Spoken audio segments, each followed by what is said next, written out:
Le document qui va être rendu public aujourd'hui, c'est une étude qui a été dissimulée pendant 3 ans, puisqu'elle a été réalisée en 2009 par un organisme qui s'appelle le CERTU, qui est une émanation du ministère des Transports, et par le CT, donc qui est le Centre technique de l'équipement Méditerranée.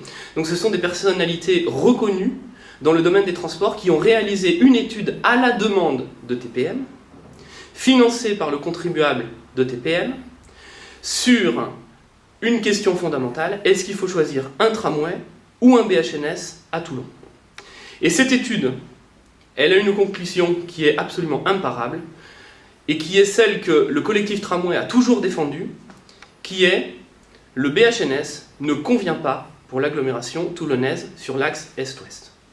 Bon, on comprend bien que ce que vous dites est grave. Pour autant, TPM a le droit de commander une étude et ne pas suivre ses recommandations. Tout à fait. Il est toujours possible de le faire. Simplement, il y avait des engagements qui avaient été pris en faveur du tramway. Et le tribunal administratif, par 3 fois, nous a donné raison en cassant des marchés qui avaient été passés par TPM pour construire un BHNS. C'est-à-dire que le BHNS avait déjà été déclaré illégal par le tribunal administratif.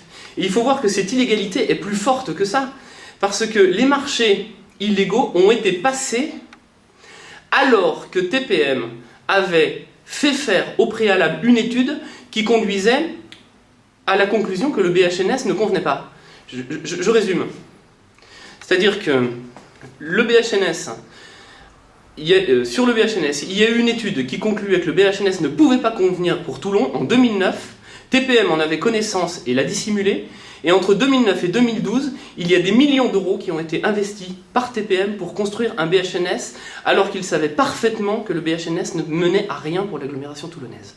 C'est-à-dire que, on n'hésite pas à le dire aujourd'hui, il y a un gros problème de démocratie à TPM. Qu'est-ce que vous entendez par là? C'est lourd de sens. Mais ce qui s'est passé, c'est que une étude financée par l'argent du contribuable, qui devait être rendue publique, puisqu'il faut savoir que l'association Toulon Var Déplacement s'est battue et a été obligée de solliciter la commission d'accès aux documents administratifs, qui est une émanation du Conseil d'État, pour obtenir, en fin de compte, le document qui datait de 2009. C'est-à-dire que TPM n'a pas voulu donner cette étude, ne voulait pas la donner, et c'est évident qu'il ne voulait pas la donner, puisqu'elle allait à l'encontre de ce qui était prôné et de ce qui était proposé par TPM, à savoir le BHNS. Mais d'après vous, ce document n'a pas été rendu public, n'a pas été donné à l'opposition, mais pensez-vous qu'il ait été donné à tous les membres de la majorité? Écoutez, si le document a été donné à tous les membres de la majorité, je pense qu'il faut poser la question à TPM dans ce cas-là, mais en tout cas, sachez que pour le citoyen lambda, l'étude n'a pas été rendue publique et qu'il a été extrêmement compliqué de l'obtenir. C'est l'association Toulon Var Déplacement qui l'a obtenu, au terme d'un combat qui a duré quasiment 8 mois. L'association Toulon Var Déplacement était mandatée par le collectif tramway pour faire cela. Bon, vous rendez public aujourd'hui ce document. Bien évidemment, vous nous en avez montré une copie, on a pu le lire attentivement. C'est normal. Quelle suite comptez-vous donner à cette publication ?